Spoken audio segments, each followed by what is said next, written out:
जेहलम से Raja Sohail Kiyani. Chairman TV 19 news की report के मुताबिक डीपीओ जेहलम तारक अजीज सिंधु की ज़ेर सदारत थाना डोमेली में तफ्तीशी अफसरान से मीटिंग का इनेकाद।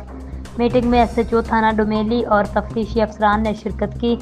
मीटिंग में प्रोसिक्यूशन से करीबी रब्ता रखते हुए मुकदमात की बरवक्त यकसुई और अदालत हाय में तरसील को यकीनी बनाने की हिदायत। एसएचओ यकीनी बनाए मुकदमात के चलान अंतरमियाद 14 यौम अदालत हाय में मौसूल हों। डीपीओ जेहलम अवामुन्नास को इंसाफ की बरवक्त फराहमी के ज़ीर तफ्तीश मुकदमात को जल्द यकसू करने के साथ साथ रिपोर्ट आए 173 ज़वाद पे की बरवक्त अदालतों में तरसील इंतहाई ज़रूरी है।